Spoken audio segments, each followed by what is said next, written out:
I'm David Wessel from the Wall Street Journal. We're at the International Monetary Fund with Christine Lagarde, the Managing Director, and this is the big interview. Thank you very much for sitting down with us today. Pleasure, David. I wondered if you could describe the state of the world economy to us in one word. What would it be? Unstable. Unstable. Mm-hmm. And what do you mean by that? Well, I just look at the forecast that we have been working on for the last 6 months or so. It was at a certain level in September. We brought it down in January. We are bringing it back up a little bit now, and who knows what it will be next. So there is a high degree of instability, and certain regions, certain countries are faring much better than others. So that's where I see instability. Instability in terms of levels, instability in terms of growth, delivery in parts of the world. When you spoke at the Brookings Institution this morning, you said that you thought the biggest risk right now was Europe, Mm-hmm. of course.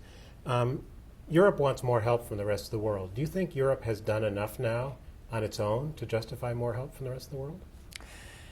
If there is one thing that you can complain about when it comes to what Europe has done, it's that it has done it in a fragmented, piecemeal, and sometimes too slow way. But if you compile it all together, they have done an awful lot. They might be a little teeny tiny bit short on some points. But if you look at the action by the ECB with the long-term refinancing Mm-hmm. and the enlargement of collaterals that the bank takes, if you look at what countries like Italy or Spain have done in the last 3 months in terms of market reforms, labor market reforms, refinancing of banking institutions, if you look at what the Europeans in the euro area have done in terms of better governance, more rules, more discipline, real sanctions applying if things are not respected, and finally, this enlarged and improved firewall with much more paid-in capital right from the start. So if you put all that together, and what has been done in certain countries like Ireland, Portugal, or Greece, including the private Mm-hmm. sector involvement, I think you really have a solid basis, which, as I said, has been assembled bit by bit, piece by piece, and sometimes too slowly. But I think we are pretty much there now. I see. And, it's often said that Europe is doing too much austerity too quickly, that Mm-hmm. some of the countries, Italy and Spain, are caught in a vicious circle of austerity and recession. Do you think that's the case, or is the problem that they're not reforming quickly enough? I think they're now finally reforming quickly. If you look at what Mario Monti has done in Italy, in the product, in the service market, reinforcing competition, finally coming to grips with the labor market and bringing about more flexibility at company level, with due respect to the unions and all the rest of it. I think they are moving now fast enough in terms of reforms. It's a question of keeping at it. It's one thing to pass legislation, but you really have to make sure that it's implemented on the ground. And there clearly the jury is still out, and we'll have to continue making sure that it's happening. Well, the alternative view is that they're doing too much austerity too fast, and that they won't have the growth needed to service their debts or keep the European experiment going. Do you think that's a risk? I don't think it's the risk for those countries. But equally, I think that within the currency zone, the common currency zone, there is room, space, and timing for different paces. Some countries have to move fast, and clearly Italy and Spain are on that list. Other countries can slow down a bit, and they can let the automatic stabilizers, that is, let revenue fall, let spending rise, particularly for safety net purposes. In some countries, those that have the fiscal space, they can slow down a little bit so that rebalancing internally can actually help. And do you think the Germans are being constructive in that regard? I think the shift of growth in Germany is already noticeable. There's a little bit less about export, a bit more about domestic consumption. I think that's the right direction. Let me turn you, if I may, to China for a minute. You've visited there recently. Is China prepared to act as take a role in the world economy as a team player commensurate with its size? Have they grown into that role, do you think? There is certainly an aspiration on the part of China to play a major role on the international scene. There's no question about it. I see it at the IMF regularly. They are good and solid partners of the institution. They will have higher quota, a bigger voice at the table.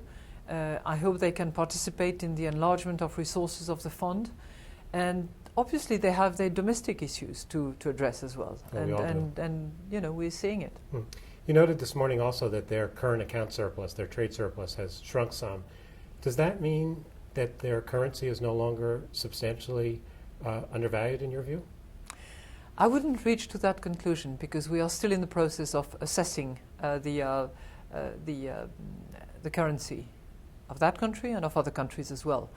But there is clearly a major readjustment that has taken place. You know, moving from nearly 11 surplus to a little under 3%. It's a big shift of GDP. Yeah. It's a big shift. It's less trade because of less exports, because of less demand addressed to China, but it's more than that. It's not just about that. And there are internal factors. There is a readjustment. There is still massive investments taking place in China that are, you know, of a nature to actually require quite a lot of imports, which also explains this readjustment of the trade balance, if you will. But there is a shift towards more domestic consumption as well. And that's, again, just like for Germany, a step in the right direction, and it's a good trend. It has to be encouraged. So do you think the rebalancing of the world economy, where China would save less and spend more, and Germany would spend less and save more, and countries like the United States would do the opposite, is it moving fast enough for your taste? I think it has to be back on the radar screen.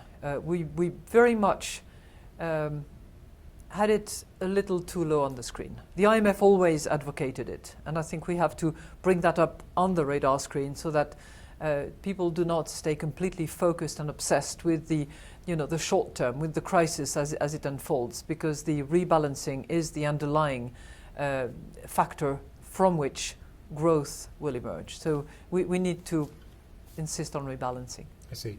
Now, as you and others have noted, the U.S. economy is showing some welcome signs of strength. But in that regard, I wondered what your view is about the short-term and long-term fiscal policy in the United States. Is it optimal? Is it prudent? Are they doing the right things? It's not optimal because, in our view, there should be some short-term measures, but there should also be a medium and long-term anchoring of solid, healthier public finances. And so when you say short-term measures, you mean to stimulate by short-term measure, I mean that if some of the current measures unfold or are interrupted when their term comes, and I think of some of the social security and tax measures in particular, that is going to have a very dampening effect on US growth. So everybody should be careful about that and should pay attention to how it's dealt with, how it's pursued or continued or renewed in some shape or form. But what's very important is that in the medium term, in the long term, they be anchoring in the legislative process with a certainty of delivery of measures that will actually restore public finances. Reduce the deficit. Reduce the deficit and reduce the volume of debt as well, because, you know, the euro area is not in good shape from that perspective, but the US is not either. Now, you've been in this job about 9 months now. I wondered what you know about the institution or the world economy that you didn't know before you came here. You know, if there is one thing that I discovered much better, is the very strong and deep interconnectedness between the economies. You know, when I was Minister of Finance for France, I thought we had our idiosyncrasies. I thought we were closely related to other euro area members. But all the economies are linked with each other. When something goes down somewhere, it has almost immediate effect somewhere else. The markets are a symptom of that. When the bonds go down somewhere, the markets, the securities market, will go down somewhere else. And this degree of interconnectedness is something that I had not suspected, particularly through the channel of the financial sector. And that is obvious. Interesting. We have presidential elections going on both in France and here. Mm-hmm. I wondered whether you think the quality of the public debate on the big issues is better in France or better in the United States? You know what? I'm going to evade that question. I was afraid you might. When you think about your plans and your future, do you expect to be here for 4 or 5 years? Or do you think about that at all? I have a duty to the organization. Yeah, I made a commitment. For how long? For a full term of 5 years. I see. And after that, would you ever consider, say, running for president of France? I've never made plans. No career plans from my perspective. Mm-hmm. Life will take me where it should take me. Well, I hope Que so. sera, sera. Okay. Thank you very much for your time. Pleasure. I'm Dave Wessel of the Wall Street Journal.